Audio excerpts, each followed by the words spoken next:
자, 우리 어렸을 때 진짜 빨리 어른 되고 싶었습니다. 어른 흉내를 내고 싶어서가 아니라 그 이유 중에 하나가 뭐냐면 시험 때문에 쪽지 시험이라고 해가지고 매 시간마다 뭐 영어 단어 시험 보고 말씀이죠. 중간고사, 기말고사, 하여튼 뭐 최종적으로 대학 입시 능력 시험까지 말씀이죠. 학력고사까지 그 시험 끝나지 않는 그 시험의 연속 속에서 빨리 끝났으면 좋겠다. 뭐 시험 봐서 뭐 성적의 결과를 확인하는 정도면 문제가 되지 않지만 반드시 성적표가 나오면 그 과목 선생님한테 틀린 개수만큼 때려 맞습니다. 이렇게 회초리를 맞죠. 지금 때리는 선생님들은 없죠.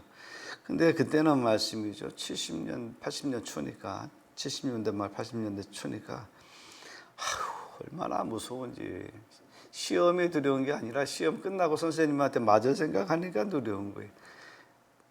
그나마 저는 공부를 잘해서 덜 맞긴 했는데 공부 못하는 애들은 얼마나 그 시험이 두렵겠습니까? 근데 이제는 그 선생님들이 이제 추억의 졸업장에 남아 있지 살아 계신지는 잘 모르겠어요. 추억이 됐어요. 아무튼 그때는 시험은 공포였습니다. 죽음이었고요. 근데 여러분 그거 아세요? 믿음의 세계에도 신앙생활에도 교회 생활에도 시험은 있다. 시험은 있다. 성도가 당하는 시험이 있으면 목사가 당하는 시험이 있어요. 우리 주님도 시험 당하셨잖아요. 성령에 이끌려 광야에 나가서 시험 당했어요. 믿음의 조상 아브라함 괜히 믿음의 조상 됐겠습니까? 그럴 만한 이유가 있으니까 믿음의 조상이 됐겠죠. 자, 보세요. 오늘 22장 1절에 뭐라고 말하고 있습니까? 대놓고 이야기했잖아요. 하나님이 아브라함을 시험하시려고 그를 부르셨다 그랬어요. 시험하시려고. 근데 이 시험이 적당한 시험 정도가 아니잖아요. 네 아들 죽여야겠다는 거예요. 네 아들을 제물로 바쳐야겠다는 거예요. 전무후무한 제사를 하나님께서 요구하시는 거예요. 그것도 상식적이지 않아요. 지극히 비상식적이에요.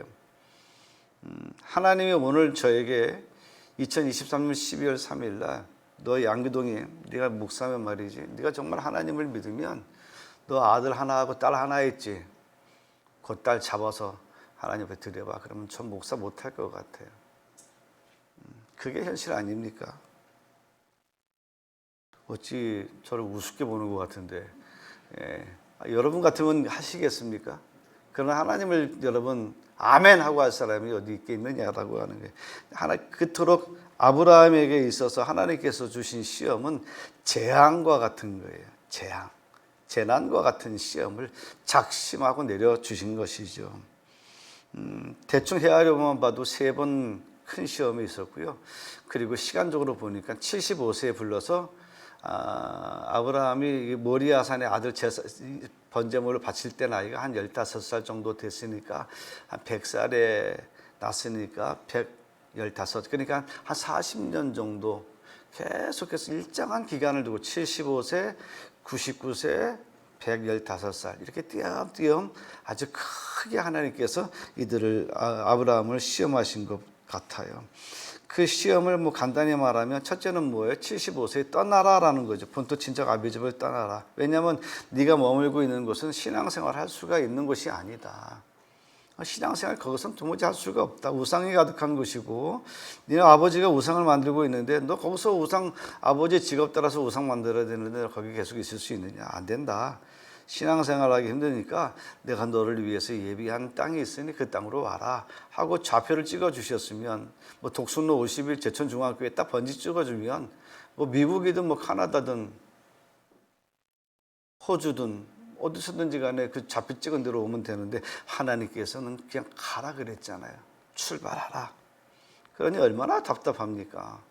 도대체 동으로 가라는 얘기예요? 남으로 가라는 얘기예요? 어디로 가라는 얘기예요? 근데 놀라운 것은 12장 3절 4절 말씀을 보니까 아브라함의 말씀을 따라갔다 그랬어요. 말씀을. 그러니까 하나님께서 가라 그래 놓고 오라 동방 박사가 별을 이끌어 준 것처럼 말씀이 계속해서 아브라함을 이끌어 주신 것 같아요. 그러지 않고서는 그 땅까지 들어가기가 쉬울 수가 없지요. 그리고 두 번째는 뭐냐면 75살에 하나님께서 약속해 주셨어요. 하늘의 별과 같이 바다의 모래알과 같이 자식을 주시겠다. 그런데 99살 될 때까지 아들이 하나도 없어요. 85세 아들 하나 얻었는데 하갈이라고 하는 여종을 통해서 얻은 서자 이스마엘, 인간적인 방법이었죠. 근데 하나님은 그 아들을 아브라함의 자손으로 인정을 하지 않으셨어요. 오직 내 몸에서 난 자라야, 그러니까 아브라함과 사라의 몸에서 난 자라야 자식이라 인정해 주신다고 하셨거든요. 근데 75살인데 99세가 돼도 아들이 없었는데 하나님께서 나그네를 부재 중에 대접했다가 하나님께서 그 가정에 축복의 말씀을 주셨죠. 내년 이맘때 아들이 있겠다. 웃었죠. 지금 내 나이가 99세고 우리 처의 나이가 89세인데 그래 경수가 끊어져서 불임의 상태고 아기를 낳을 수 없는 몸이 된 내년에 아기를 낳는다고 하니까. 네. 근데 어떻게 됐습니까? 하나님의 말씀은 신실하셔서 그 말씀대로 하나님께서 100세에 기적같이 아들을 주셨어요. 근데 세 번째 시험이 문제예요. 주신 것까지 참는 것은 괜찮은데 그 주신 아들을 100세에 주신 딱 하나밖에 없는 아들을 사지를 잘라서 배를 갈라서 내장을 걷어내고 하나님 앞에 제물로 드리라라고 하는 이 번제 제사를 요구하고 있으니 가축도 많은데 불구하고 하나님께서 왜 굳이 주신 아들을 도로 빼앗으셨는지의 말씀이죠. 사람은 더 갖고 싶지 빼앗기고 싶은 마음은 없잖아요. 더구나 우리가 가정을 이루고 가족이 되어졌을 때 존재의 의미는 부모는 부모가 되는 그 순간, 내가 아버지가 되고 어머니가 되는 그 순간 우리의 인생은 갑자기 터닝 포인트가 됩니다. 사랑하는 사람, 아내를 위해서, 남편을 위해서 서로 짝을 이루었지만 아기가 낳는 순간 우리의 인생은 그 아기가 우리의 인생의 전부가 되는 거예요. 그래서 이제 아이들이 성장해서 비로소 부모 곁을 떠나면 다시 남자와 여자가 다시 하나가 되어서 남은 인생을 살아가게 되는 거죠. 근데 그 주신 아들을 빼앗으시겠다고 하는데 이게 믿어지느냐 이거죠. 하나님의 말씀에 감히 순종할 수 있었던 이유가 한 가지가 있었다고 한다면 아브라함은 하나님의 말씀에 대해서 분명한 믿음이 있었어요. 예배 시간에 졸면 안 돼요. 하나님의 말씀을 잘 들으셔야 됩니다. 믿음은 들으면서 난다 그랬잖아요. 한 번이라도 더 들으면 은혜가 될 줄 믿습니다. 히브리서 11장 18절에 내 자손이라 칭할 자는 이삭밖에 없다 그랬고요. 11장 19절에는 이삭을 아브라함이 하나님이 이삭을 죽일지라도 능히 그를 다시 살리실 줄을 생각한지라. 어떻게 살리실지에 대한 방법은 모르겠지만 낳을 수 없는 환경 속에 하나님이 주셨고 굳이 하나님이 데려가신다고 한다면 그 아들밖에 없다고 하셨으니 내가 하나님을 믿는데 하나님은 거짓말하시는 하나님이 아니라 하나님은 말씀하시면 약속을 지키시는 하나님이시기 때문에 하나님은 그 아들을 어떤 방법으로든지 살리실 것이다 라고 하는 믿음이 있었죠. 그래서 세 가지 질문에 대해서 하나님은 이렇게 가로를 두시고 질문을 세 건을 해 주셨어요. 너 이 안에 답을 채워라 하고 세 가지 질문을 주셨는데 세 가지의 질문의 정답은 yes, yes, yes였습니다. 그런데 놀랍게도 아브라함은 그 모든 하나님의 말씀에 따라갈 수 없고 인내하기 힘들고 순종하기에는 자식을 버려야 되는 이 어처구니 없는 상황 가운데에서도 아브라함은 뭐라고요? 아멘, 아멘, 아멘이었다는 겁니다. 바보가 아니면 아마 그는 정말 믿음의 사람인 것 같습니다. 근데 성경은 이야기하기를 그는 바보가 아니라 믿음의 사람이었다라고 인정을 해주고 있잖아요. 12절에 보면 야 아브라함아 손 내려놔라. 칼에 든 손 내려놓고 나는 네 아들을 죽일 생각이 없어. 내가 정말 내가 독자라도 아끼지 않는 그 마음보다 나를 더 사랑하는지 그 마음을 보고 싶었던 거야. 내가 너를 시험한 거야. 그 전제가 뭐예요? 하나님이 아브라함을 시험하려고 불렀다 그랬잖아요. 그러니까 뭐냐면 하나님은 애시당초 자식을 죽일 마음이 없었어요. 시험 테스트 하신 거죠. 알았다, 됐다, 이제 확인됐으니 그 칼 내려놔라 하시면서 내가 하나님을 경외하는 줄 이제 알았다. 통과했던 것입니다. 사랑하는 성도 여러분, 우리 다 주의 일 하잖아요. 주의 일. 생각과 방법과 또 그것을 이뤄 나가는 차이는 있습니다. 우리가 다름은 인정은 하지만 우리가 머리를 맞대고 같이 기도하면서 정말 하나님이 원하시는 교회, 양규동 목사가 원하는 교회도 아니고요. 우리 장로님들이 원하는 교회도 아니고요. 여러분들이 원하는 교회도 아니고요. 하나님이 원하시는 교회를 만들어야 됩니다. 하나님이 원하시는 교회는 저는 다 필요 없어요. 딱 하나입니다. 평화입니다. 평화. 깨어진 평화, 거기에 하나님의 나라가 있을 수가 없거든요. 그래서 여러분, 우리 교회가 평화로운 교회가 되어질 수 있는 은혜가 있으시기를 주님의 이름으로 축원합니다. 근데 시험은 사단이 주는 시험이 있고요. 하나님이 주는, 작정하시고 주는 시험이 있는데 어떻게 구별할 수 있을까요? 당해보면 알아요. 당해보면. 그리고 그 시험을 당했을 때 우리가 하나님과 교회와 멀어지면 사단의 시험에 넘어진 거예요.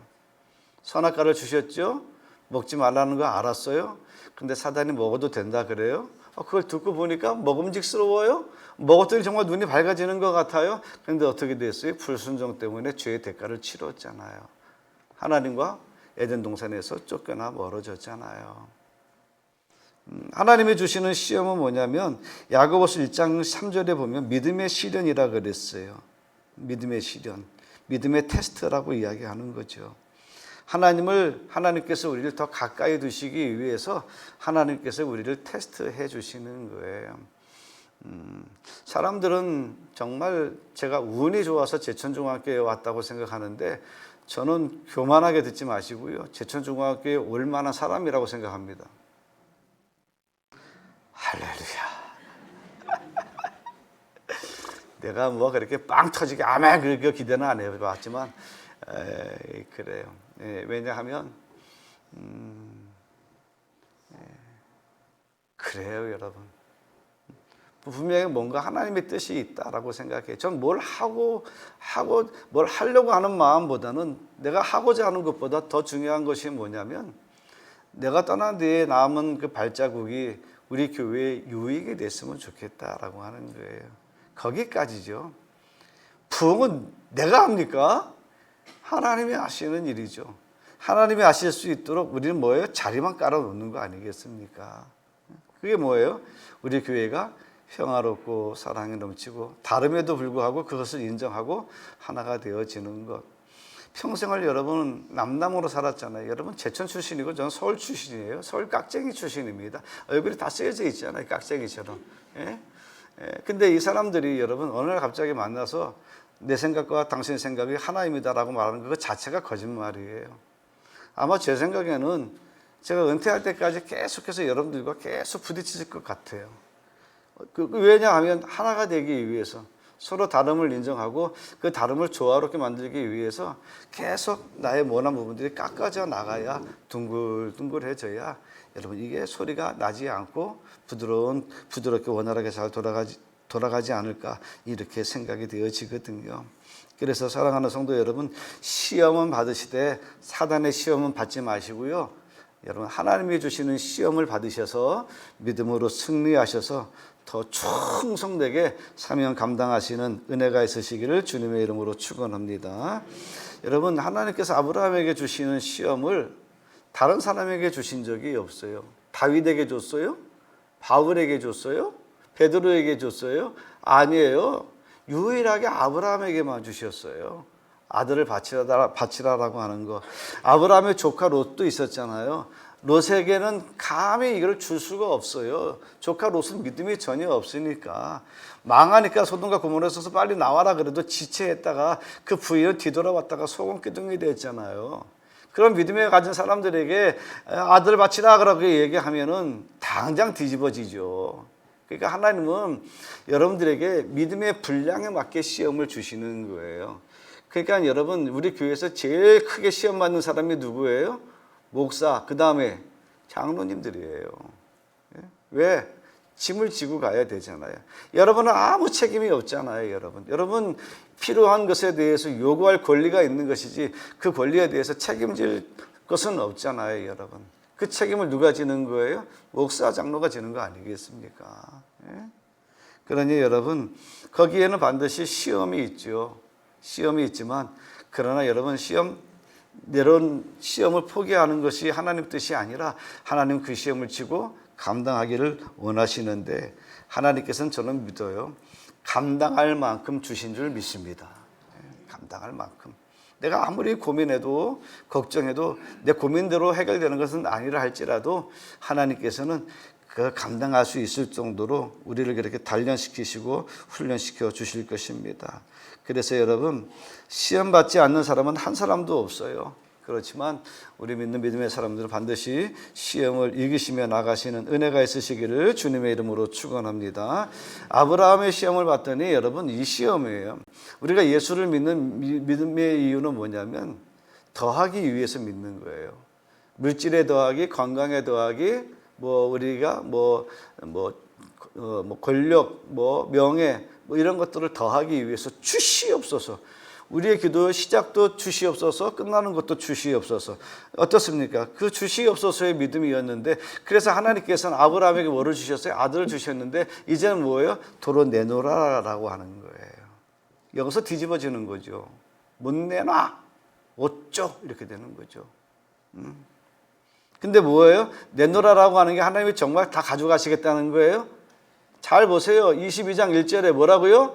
하나님이 아브라함을 시험하시려고 하나님이 여러분들의 자동차가 뭐가 필요했고 하나님이 여러분들의 농협 통장에 든 통장에 돈이 이게 뭐가 필요가 있고 국민은행에 돈이 뭐가 필요가 있겠어요? 하나님 그런 거 하나도 필요 없어요. 하나님은 그 여러분들의 믿음을 보시는 거죠. 뺄셈을 보시는 거예요. 주시옵소서의 초보자의 신앙에서 그럼에도 불구하고 다 하나님 말씀이라면 하나님 뜻이라면 내가 내려놓겠습니다. 내려놓는 신앙 말씀이죠. 내려놓는 신앙. 뺄셈의 신앙이 필요한 겁니다. 그래서 하나님은 주셨다가 더하셨다가 뭐 하신 거예요? 뺄셈의 시련을 주신 거예요. 착각하면 안 돼요. 목회를 해보니까 자꾸 더하고 덧셈의 은혜만 받으면 말씀이죠. 뒤에는 맨 끝에 가면 뭐가 되는 줄 아십니까? 망조가 됩니다. 이건 누구나 예외가 없어요. 다 자기 잘난 줄 알거든요. 그러니까 자꾸 사람이 늘어도 또 재정이 늘어도 또 뭐가 잘 돼도 이게 다 복인 줄 알고 이것이 쌓이면 더 잘 될 것 같죠. 나중에는 무너지는 소리가 얼마나 큰지 여러분 크게 되거든요. 그래서 하나님께서는요 1년 365일 햇빛만 주시는 거 아닌 거 알죠?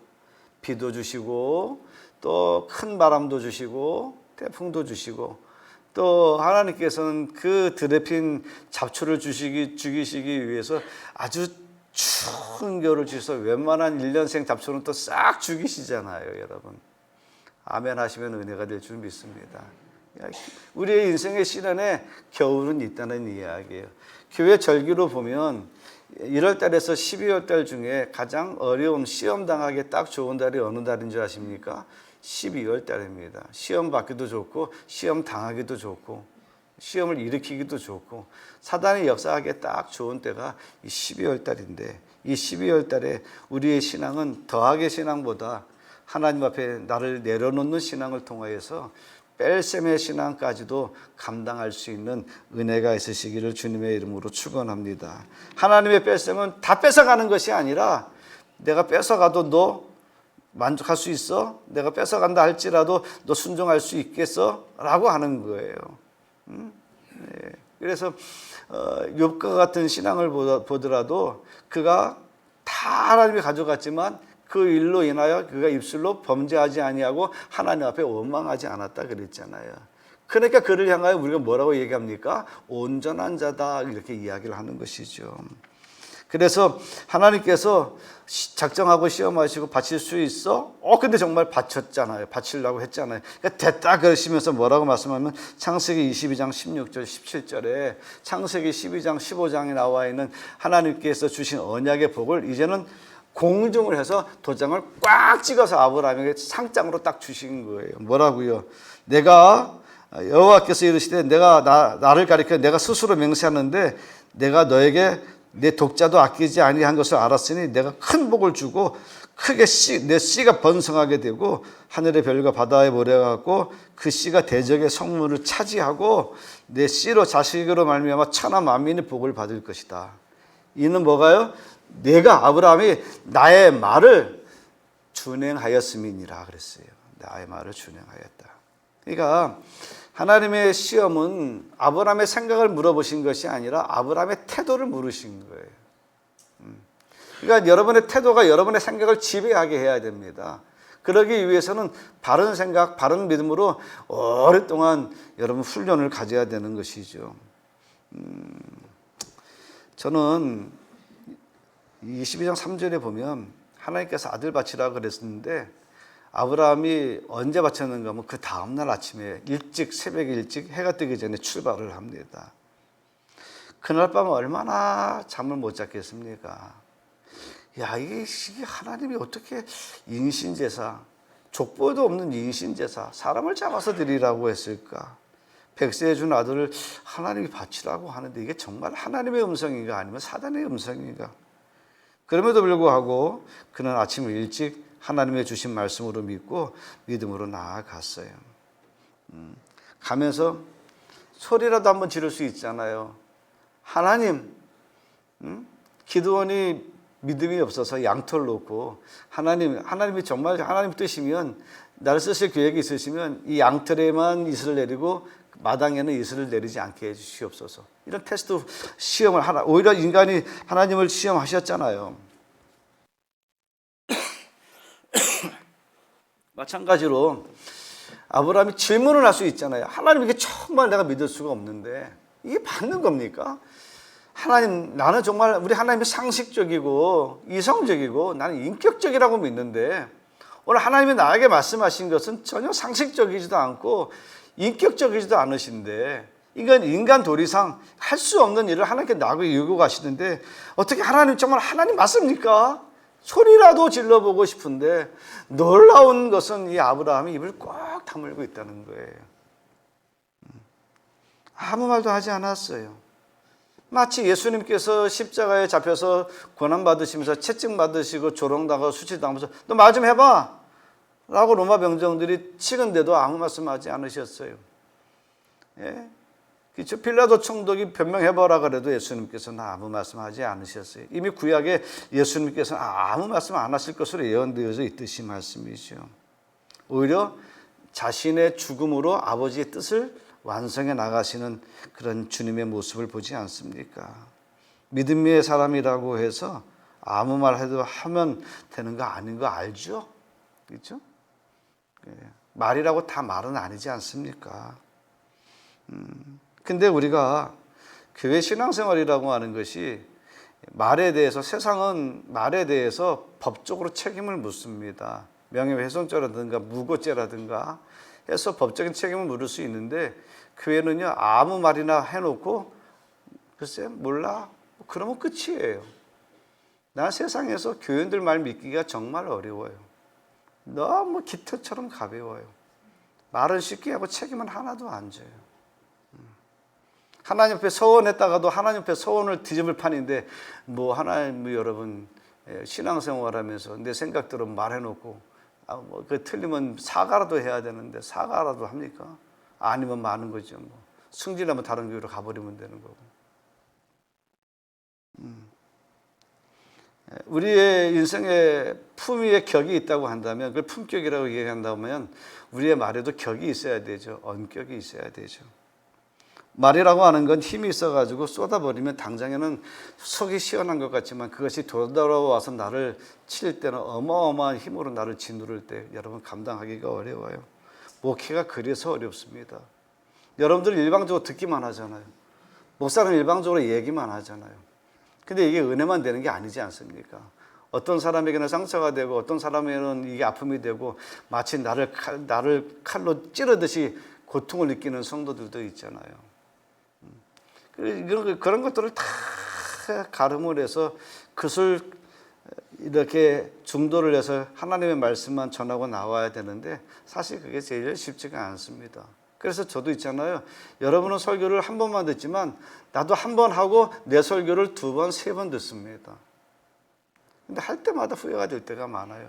아, 내가 거기까지 나가지 말아야 되는데, 내가 거기까지 나감으로 인하여서 또 우리 성도들이 또 가슴앓이를 할 수 있겠다, 아프겠다, 힘들겠다.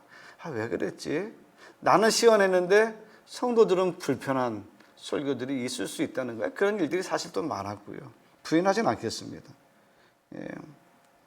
이와 같이 여러분, 우리가 말이라고 하는 것이 다 말은 아니다, 그런 이야기예요. 우리가 믿음의 말이라고 하는 것을 해야 되는데, 믿음의 말이라고 하는 것은 반드시 책임을 따라야 된다는 그러한 신조를 가지고 우리가 얘기를 해야 되는데, 그럼 그 걸러낼 수 있는 체망이 하나가 있어요. 2000년 전에 우리 믿음의 선배들이 가장 신앙의 영성 훈련 중에 가장 중요하게 생각했던 것이 뭐냐면 침묵 훈련이에요. 침묵 훈련. 말하지 않는 훈련이에요. 그래서 천주교에서는 무건수행이라고 그러잖아요. 그래서 일정한 기간 동안 이렇게 목걸이를 해서 여기에다가 이렇게 명패를 붙습니다. 무건수행 중. 이렇게 하면 말을 안 하고 말을 안 걸어요. 그래서 우리 교회도 몇 사람 한 일주일에 한 10명씩 돌아가면서 무건수행 중 이렇게 목걸이를 하나 달아줄까? 그러면 야, 교회 와서 한마디도 안 하고 가는 것도 참 쉽지 않은데, 근데 그렇게 하는 것도 어떻게 보면 은혜가 될 수 있어요. 왜? 사람은 말을 하면 들을 수가 없잖아요. 말을 안 해야 듣는 귀가 열리는 것이거든요. 그래서 교회는 말하는 사람은 적고 듣는 사람은 많아져야 이것이 건강한 교회라고 생각이 되어집니다. 사랑하는 성도 여러분, 저는 아브라함의 모습을 보면서 참 많이 회개를 합니다. 목회를 한다고 하면서도 아브라함에 비하면 정말 아무것도 아닌 것들을 가지고도 사실은 감정의 기복이 상당히 있었다라고 하는 것, 뭐 그런 생각은 가져요. 많이 좋아지긴 했지만, 그렇죠? 예, 그렇죠? 예, 많이 좋아지긴 했지만 그러나 여전히 말씀이죠. 그러긴 해요. 철들 때가 오겠죠. 조금만 기다려 보세요. 예. 자, 그래서 생각한 것이 뭐냐면 결론의 말씀이에요. 아브라함은 침묵으로 많은 자기의 언어를 절제하면서 오히려 그는 뭐로 믿음을 보여줬어요? 몸으로 믿음을 보여줬다는 거예요. 우리는 뭘 해요? 몸은 안 움직이고 입으로만 다 하잖아요. 입으로만. 신앙생활 입으로만 해요. 근데 아브라함은 말은 다 자기의 감정을 누르고 몸으로 주의 일을, 하나님의 일을 감당하고 있지 않습니까? 여러분, 불편해도 좀 우리가 침묵하면서 하나님의 일을 묵묵히 감당할 수만 있을 것 같으면 태산 같았던 문제들이 어느덧 둔턱이 되고 어느덧 평지가 되어져서 별것 아니다라고 하는 그때가 반드시 돌아오게 될 줄 믿습니다. 우리 하루 이틀 신앙생활한 거 아닌데 여러분, 그렇게 죽기 살기로 싸워봤는데 시간 지나서 그때를 생각해 보니까 너무 별것 아니잖아요. 그 자존심 싸움 때문에 여러분 교회가 쪼개지기도 하고, 그 교회가 사분 오열이 돼서 서로 소리 지르고 고함 지르고 그러잖아요. 정말 별거 아닌데. 또 한 가지 놀라운 것은 뭐냐면 아브라함이 종들에게 이야기해요. 내가 가서 예배드리고 오겠다. 우리가 예배드리고 오겠다 그랬어요. 예배는 보는 것이 아니라 드리는 거예요. 뭘 드려요? 하나님이 요구하시는 것을 드리는 거예요. 희생의 드림이 없이 와서 받을 생각만 하니까 회개하라 천국이 가까웠다 그러면 눈 지그시 감고 하나님 앞에 물질을 드려서 봉사하라고 하면 귀 닫고 그러는 거예요. 애시당초 교회 올 때 하나님 앞에 뭘 드릴 생각을 갖고 오는 성도가 별로 없거든요. 오늘도 주시옵소서 그러면 아멘 해도 바치십시오 그러면 글쎄 한번 생각해 보고 그러지 않습니까? 사랑하는 성도 여러분, 예배는 드리는 것이다. 마음과 정성과 뜻을 하나님 앞에 드려 하나님이 받으실 만한 제사가 될 수 있기를 원합니다. 그리고 뭐라고 합니까? 우리가 돌아오겠다 그랬어요. 갈 때 아브라함과 이삭만 올라갔는데 우리가 돌아오겠다. 이것이 아브라함과 우리의 믿음의 차이예요.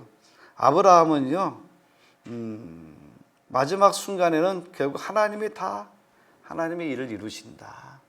지금은 내가 패배자 같고, 지금은 남들이 나를 바보라고 할 것 같고, 다른 사람들이 나를 보고 자식 잡는 미친놈이라고 그럴 것 같아도, 그러나 마지막에는 하나님이 이 일을 이행하시니 하나님께서 이 일을 완수해 주실 것이다. 그 신앙이 뭐예요? 부활신앙이에요. 부활신앙. 망해도 이긴다, 죽어도 산다 라고 하는 믿음이에요. 아까 히브리서 말씀드렸죠. 믿음장에 나와 있는 아브라함의 이야기. 하나님은 능히 이삭을 죽은 자 가운데서 다시 살리실 줄을 생각하였다고 그렇게 이야기하고 있어요. 그래서 믿음은 순종하며 나아가는 것이지 고민하면서 나아가는 게 아니에요. 믿음은 몸으로 순종하면서 하나님의 일을 이루는 것이지, 믿음은 회의를 해서 그 결과를 토대로 해서 하나님의 일을 만드는 것은 아니에요. 절차는 그렇게 해야 되지만, 왜냐하면 민주적이기 때문에 민주적인 절차는 가져와야 되지만, 그러나 근본적으로 하나님이 원하시는 일들을 위해서 누군가는 희생을 통하여 그 일을 실현하기 위해서 애써야 된다 하는 것이죠. 그래서 결론입니다. 여러분, 우리의 신앙은 어떤 신앙인가 하면, 하나님이 홍해 바다를 열어주시면 우리가 그걸 이렇게 보고 걸어가겠습니다라고 하는 믿음이에요. 근데 하나님이 요구하시는 믿음은 이 모세를 통하여 그 지팡이를 향하여 나아갈 길을 정해 놓아 주셨을 때, 그 이스라엘의 무리들이 행진을 해 나갈 때 하나님께서 행진하는 모습을 보고 홍해 바다를 열어주신 줄 믿으시기를 바랍니다. 열어줘서 가는 것이 아니라 우리가 믿음으로 나아가니까 하나님께서 길을 열어주시는 거예요. 근데 가기 전에 사람들이 뭐라 그래요? 안 된다, 뭐 없다, 힘들다, 뭐 안 되는 조건들만 자꾸 이야기하는 거예요. 아니에요. 우리가 믿음으로 나아가면 그 길이 열리게 될 줄 믿습니다. 요단강 어떻게 건넜어요? 제사장들이 법궤를 메고 그들이 넘실대는 우기 때에 요단강의 그 강물을 보고 그들이 직진했어요. 갈라지지 않았어요. 직진해서 그들이 차츰차츰 발이 차고 발목이 차 올라갔는데 갑자기 양쪽에서 요단강의 물벽이 세워져 가지고 길이 나지 않았습니까? 길이 나서 간 것이 아니라 믿음으로 갔더니 하나님께서 그 길을 열어주셨다는 이야기예요. 기독교 신앙은 윤리적이고 도덕적이어야 됩니다. 그러나 그것보다도 더 뛰어넘는 신앙이 필요한데, 그것이 뭐냐면 나는 죽어도 산다, 희생의 가치를 통하여 여러분 하나님의 의의 열매를 맺어야 되는 거예요. 죽어야 사는 것이 기독교 신앙 아닙니까? 누구는 죽어야 되는데 누가 죽겠어요, 여러분? 그래서 여러분 목사를 세워놓는 거예요. 너 죽으라고. 그래서 장로를 세우는 거예요, 안수에서. 누구보다도 먼저 죽어야, 여러분 전쟁 나면 소대장이 돌격 앞으로 해놓고 뒤에서 여러분 하늘만 총 쏘고 있으면 되겠습니까? 그게 뭐예요? 돌격 앞으로 했으면 소대장이 먼저 앞으로 나가는 거죠. 그럴 때 이제 성도들이 따라오는 거 아니겠습니까? 여러분 부활신앙을 가져야 돼요. 사람이 믿음 좋다고 칭찬해 주는 거, 이거 다 거짓말입니다. 여러분들이 믿음 좋다 그러죠. 성도들 나갈 때 목사님 은혜 받았습니다 하고 막 이렇게 하잖아요. 다 거짓말이에요. 은혜는 무슨 은혜예요? 은혜 못 받은 사람들이 나갈 때 인사치레로 은혜 받았습니다, 목사님 최고예요. 최고는 절대 안 그래요. 거짓말이에요. 진짜 은혜 받으면 어떤 줄 아십니까? 예배가 끝났는데 일어설 수가 없어요. 힘이 빠져가지고. 정말 목사의 은혜를 받으면은요, 예배 끝나자마자 발딱 일어나지 않아요. 주신 감동에 눌려서 일어설 수가 없어요. 깊이 하나님을 스스로 묵상할 수밖에 없어요. 근데 예배 끝나자마자 제일 먼저 나와가지고 은혜 받았습니다. 이게 진짜 은혜 받은 증거냐고요. 그 자리에서 깊이 하나님을 묵상하면서 하나님을 경험해야 되는데 은혜 받았대, 여러분. 또 거기에 또 목사님 또 춤을 추네, 또 막. 오늘 여보 집사님이 어떤 집사님이 나가다가 나한테 은혜 받았대. 야, 오늘 장로님이 은혜 받았대. 그분 그런 얘기 안 하시는 분인데 나한테 은혜 받았대. 거기에 춤을 추면 안 돼요.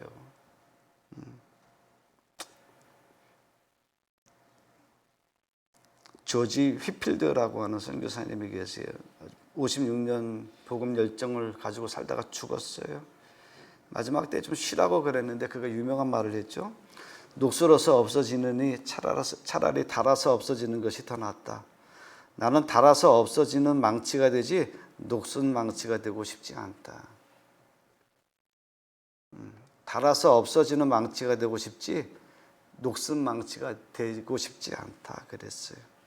우리 여러분 하나님 나라에 크게 쓰임받는 저와 여러분 되시는 믿음의 태도를 갖고 살아가셔서 하나님이 시험하셔도 여러분 우리 몸으로 순종합시다. 예, 몸으로 승리하십시다. 하나님을 그러시면 하나님께서 덧셈에서 뺄셈, 뺄셈에서 내가 볼 때는 곱셈의 축복을 주실 줄 믿습니다. 우리 찬양하겠습니다.